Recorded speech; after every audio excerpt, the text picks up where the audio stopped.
Buenos días, seguimos adelante con el grupo de charlas de la unidad de terapia celular referente en este congreso a células madre y este es un capítulo muy importante porque hasta ahora hemos hablado de lo que se llamarían células madre normales, pero hoy vamos a hablar de unas células anormales que son células madre y que son responsables de la patología más importante de mortalidad a nivel mundial que es el cáncer. Y son las células madre de cáncer o células madres tumorales, como las querramos llamar. Todos sabemos, hemos oído en familia, hemos oído de los médicos, que nosotros vemos la evolución de los pacientes que tienen cáncer, por ejemplo, este que está aquí, que tiene este grupo de células que está acá, donde hay unas células color anaranjado, que serían las células madres tumorales, y están las células azules, que serían las células del tumor que se multiplican.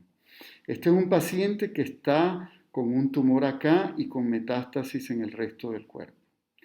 Nosotros sabemos que si a este paciente le dan quimioterapia, se reduce el tumor, vean, uno lo llamaría como una enfermedad estable, persiste las células anaranjadas, que son las células madres tumorales, se elimina mucho las células azules, que son las que proliferan. Si la evolución o el tratamiento es mejor, ahora solamente tenemos el tumor, no lo tenemos con metástasis regado en otras partes del cuerpo, ¿verdad? Desaparecieron las células azules, que son las que se multiplican, pero quedan las células anaranjadas, que son las células madres tumorales, lo que se llama una respuesta parcial, y una respuesta completa que se llama es que ahí están las células anaranjadas, no tengo células ya proliferando y ya el paciente no se le detecta tumor por ninguna técnica. Sin embargo, las células quedan ahí. Esta es la evolución de pacientes con cáncer, ¿sí? Nosotros hay pacientes que se les da tratamiento, no se controla el crecimiento tumoral, o pacientes que llegan a la remisión, a la respuesta completa, pero eso no quiere decir que el paciente no tiene células tumorales. El paciente tiene las células tumorales ahí. Lo que pasa es que en algún momento van a arrancar, van a activarse, a multiplicarse y van a volver a hacer este tumor. Pueden pasar 10, 15 años, el paciente libre de enfermedad, y luego el paciente hace la enfermedad. ¿Por qué? Porque ahí quedaron un grupo de células que algo hizo que se activara. Ese es el motivo de hablar de un tema tan importante, porque si nosotros la completa curación de un cáncer sería eliminar estas células, ¿sí? Acuérdense que la quimioterapia y la radioterapia ataca las células que están en multiplicación. De tal manera que nosotros tenemos unas células madres que consideramos tumorales, que quedan escondidas, que no se multiplican y que en algún momento pueden reactivarse. Es lo mismo cuando tenemos una célula madre normal. Nosotros sabemos por todas las charlas anteriores que una célula madre normal hace esto es lo fundamental, hace autorrenovación, que quiere decir que hace copias. Y esas copias y estas células tienen una capacidad de proliferación, de multiplicación muy baja. Si esta célula madre normal recibe una señalización, un mensaje, ella se diferencia, hace lo que se llama un progenitor comprometido y luego hace la célula diferenciada. Imagínense la célula madre hematopoyética de sangre, que hace sangre, hace una copia, hace los progenitores y hace los millones de células que nosotros necesitamos hacer día a día. Pero esto no es un tumor, esto está bajo un control aquí. ¿Cómo funcionaría una célula madre tumoral si es que existe? De igual manera, una célula madre tumoral debería hacer copias de ella. Y al hacer copias de ella, esa célula va a mantenerse dentro de un tejido o de un órgano. Hasta ahí no pasaría nada. Si la célula se queda ahí, se quedaría en ese estado. Pero ¿qué pasa si recibe una señal tal cual como la célula madre? Bueno, prolifera y hace el tumor. Pero vean, aquí se producen millones de células y aquí también. Lo que pasa es que aquí se detiene y aquí no se detiene y crece el tumor. Y algo muy importante, que vean las diferentes coloraciones, quiere decir que hace dentro del mismo tumor células que se encuentran en diferentes estadios. Esto es la célula madre tumoral. Cuando usamos quimioterapia o radioterapia atacamos acá, pero no atacamos acá. Y es por eso que los pacientes pueden hacer el tumor después de 5, 10, 15 o 20 años. De tal manera que el concepto de célula madre tumoral es muy similar y tiene el mismo comportamiento biológico que una célula tumoral. De todo esto nace el concepto o la hipótesis de célula madre tumoral, que es que dentro de un tumor existe un pequeñísimo porcentaje de células que tienen capacidad de generar todas las células que necesita ese tumor y que puede mantenerse en baja proliferación por mucho tiempo. Eso ustedes lo pueden ver acá. Una célula madre tumoral hace su copia y aquí está. Pero si esa célula madre tumoral recibe una señal, hace todo este tumor. ¿Por qué esto es importante? Bueno, porque si tiene una masa tumoral y usted ataca a la parte proliferativa, usted puede tener esa recurrencia. En cambio, si usted destruye totalmente las células madre tumorales, usted va a curar al paciente. Esta es la base de la biología de la célula tumoral y en donde están trabajando mucha gente para llegar a este nivel, porque en este nivel lo que yo hago es controlar al paciente. Bueno, ¿cuándo nacieron las primeras evidencias de una posible célula madre de cáncer? Nada más y nada menos que hace 154 años, este señor Julian Conheim dijo, era un patólogo con una capacidad de observación muy grande, dijo que las células tumorales no venían de células normales, sino que las células esas provenían de restos de células embrionarias que permanecen en el organismo. ¿Y cómo crecía ese tumor? Cuando esas células embrionarias eran activadas y comenzaban a proliferar. Quiere decir eso, de acuerdo a lo que decía Julius Conheim hace 154 años, que nosotros tenemos restos de tejidos de tipo embrionario en nuestro organismo, lo cual es verdad. ¿Sí? Eso es verdad, lo que nosotros podemos tener y podemos ver en los patrones de diferenciación en ciertas condiciones clínicas y patológicas.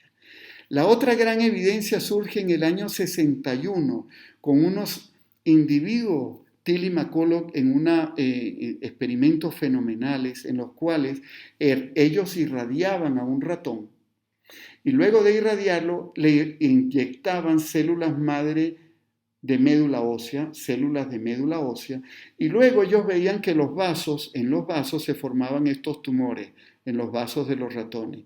Si uno tomaba un tumor de esto, todo esto contenía células normales de sangre.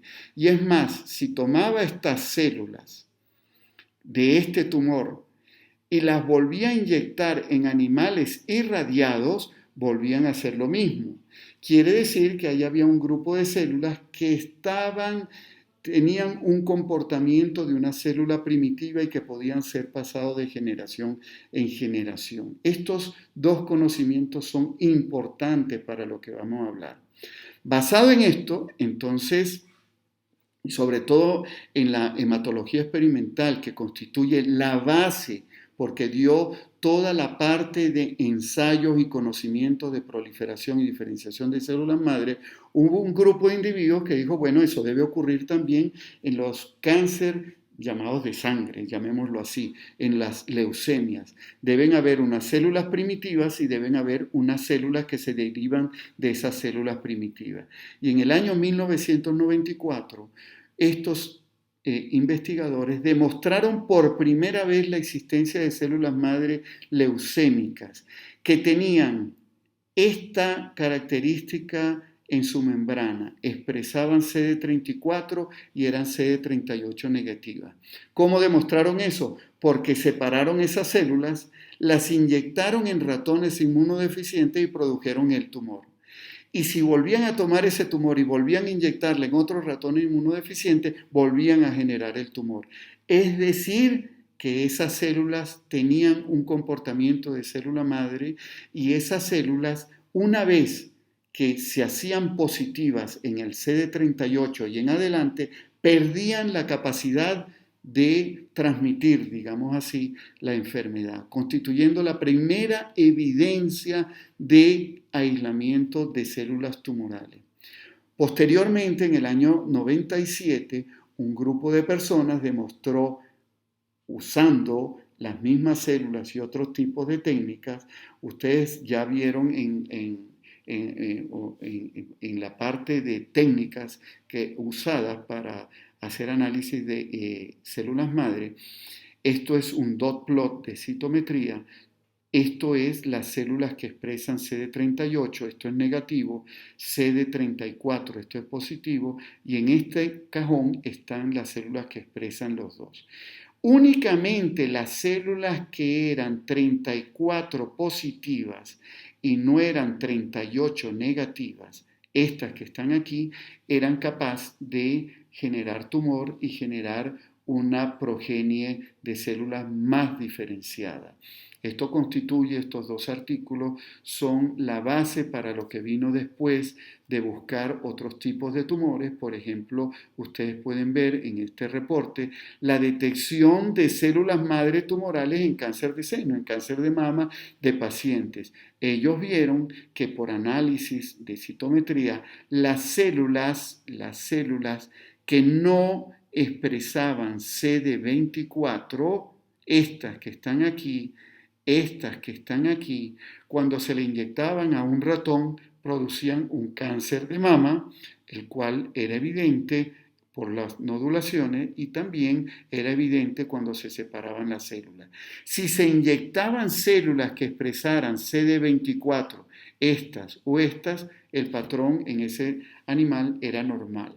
Quiere decir que se estaba detectando en ratones inmunodeficientes, que es el ensayo básico para hacer estos experimentos, las células que producen o generaban cáncer. Posteriormente, igualmente se hizo con en cerebro la detección de estas células marrones que están aquí, que constituían este pico que está aquí, que expresa CD133, y estas células tenían la capacidad de hacer neuroesferas, que es la base de detección de células primitivas, y estas células aquí pintadas de verde expresaban este marcador verde o un marcador neurogénico. Estas células en modelos animales también producían tumor, lo cual hablaba de que al pasarlo por diferentes ratones, estas células tenían el patrón de tener la capacidad de autorrenovación, hacer copia, proliferar y diferenciarse.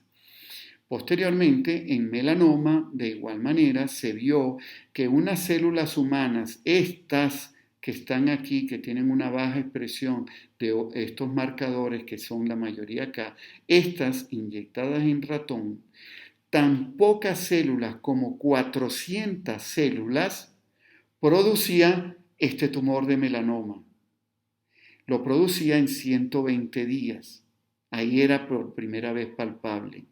Pero si uno tomaba esas 400 células y lo ponía en una matriz de proteínas, de colágeno, y esa gelatina la inyectaba, tan pronto como 50 días ya se detectaba el tumor. Lo cual quiere decir que para el desarrollo del tumor no solamente se necesitan las células tumorales, sino el microambiente en que estaban esas células. Muy bien. Con todas estas bases, hoy en día ese es uno de los capítulos más importantes en biología de tumores, que es la detección de células tumorales con el fin no solamente de detectarlas en pacientes, sino la posibilidad de destruirlas, porque esa sería la base de acabar con el cáncer. Hay dos maneras, en mi opinión, en las cuales uno podría terminar totalmente con un cáncer. Una es atacando destruyendo las células madres tumorales y otra es a través de inmunoterapia. Bueno, pero ¿dónde están esas células? Bueno, esas células están en unos nichos, tal cual como los nichos de células normales, unos nichos tumorales. Es más, están o van a migrar a unos prenichos donde la célula tumoral reconoce que puede crecer. Vean lo que es un nicho tumoral, un nicho normal de médula ósea. Aquí está la célula madre hematopoyética que si recibe señales, ¿de quién? De esta estructura estromal, estas como baldosas que están aquí, que son células de estroma, le dan la señal y prolifera y produce las células que nosotros tenemos en sangre. Este nicho que está aquí controla a esta célula. La tiene en off o la tiene en on. La tiene en ciclo celular o la tiene fuera de ciclo celular. Si la tiene fuera del ciclo celular es lo que se conoce como células células durmientes. Así tenemos nuestras células. A esas células cuando están muy protegidas de cualquier tipo de agresión. Ese nicho que está aquí es el que ustedes ven acá. Aquí ven la célula tumoral. Hay vasos sanguíneos, hay células fibroblásticas, adipocitos, osteoblastos. Es decir, este nicho que está aquí sirve de sustento a estas células que están aquí, que son las normales que están aquí. Pero esto es en la normalidad. ¿Cómo es en el nicho tumoral? Muy similar. Tenemos células que constituyen un nicho para la célula tumoral que está aquí. Si la célula tumoral, este nicho no le da señales para que prolifere, ella se queda ahí. Si le da señal para que prolifere y migre, vean lo que puede hacer la célula tumoral, meterse en un vaso sanguíneo, circular e ir a hacer metástasis o en otros nichos, y esa es la base de los nichos premetastásicos. Esta célula tumoral va a buscar estos nichos para ahí sobrevivir y proliferar si ese es el caso. De tal manera que el nicho es importantísimo para regular. Este es un nicho normal. Aquí están las células stem cell, las células madre bajo control, y estas células normales pueden ir a un nicho anormal, mutar, constituir una célula neoplásica y formar tumor. O estas células pueden formar un nicho con las células que tenemos en el organismo y ese nicho le permite mutar y formar el tumor. Aquí está la base. Nosotros atacamos con quimioterapia es a este tumor. No estamos atacando a este nicho ni a estas células. Por tanto, las nuevas ideas de quimioterapia desde hace algún tiempo es conseguir que esta célula, atacar a esta célula y al nicho. Una forma es hacer que esta célula tumoral deje de ser durmiente, se despierte, prolifere y en esa proliferación dar todos los quimioterápicos que existen que atacan a esas células que están en proliferación. De tal manera que el nicho constituye la base de regulación de la actividad de una célula madre tumoral. Ustedes pueden ver un nicho que está aquí con su célula tumoral. Esa célula tumoral puede dar señales para que esa célula tumoral prolifere y migre o puede hacer para que ese nicho se constituya en un nicho en el cual la célula se mantiene protegida, resistente para las actividades de quimioterapia. Véanlo mejor aquí, esto en la parte superior es un nicho normal. Aquí está la célula madre normal, protegida. Recibe una señal, prolifera y se diferencia a células normales. Vean que esto puede multiplicarse por millones, pero no hay tumor ahí porque hay un control del nicho para que la célula vuelva a su estado durmiente. No ocurre eso en el cáncer, donde tenemos la célula tumoral durmiente. Si hay señales dentro de ese microambiente por las células o en matriz, hay una proliferación y hay un crecimiento. De tal manera que lo que pretendemos con esta charla es llamar la atención cómo en la similitud que existe y cómo entre esas célula normal y la célula tumoral y cómo las nuevas terapias pueden variar mucho hacia el control del cáncer. Finalmente, bueno, hay gente que dice que todo esto depende de una mala suerte, el tener el cáncer, porque si yo tengo la mala suerte de generar una célula que muta, que permanece y que entra dentro de un nicho que le va a favorecer su crecimiento, yo tuve la mala suerte de desarrollar ese tipo de cáncer. Esto lo escriben en un editorial importante de una de las revistas más famosas que hay, llamando la atención, y por eso le dicen que es mala suerte, porque no solamente la célula tumoral, sino el nicho donde se encuentra. En conclusión, la célula madre tumoral debemos convencernos que existe, que tiene capacidad de autorrenovación como las células tumorales, proliferar, generar tumor con células diferenciadas, una masa heterogénea de células tumorales. La célula tumoral constituye el reservorio que tiene un tumor para en cualquier momento activarse y generar la masa neoplásica, y el nicho tumoral es el que protege, le da sobrevida y capacidad de proliferación y diferenciación a las células madre.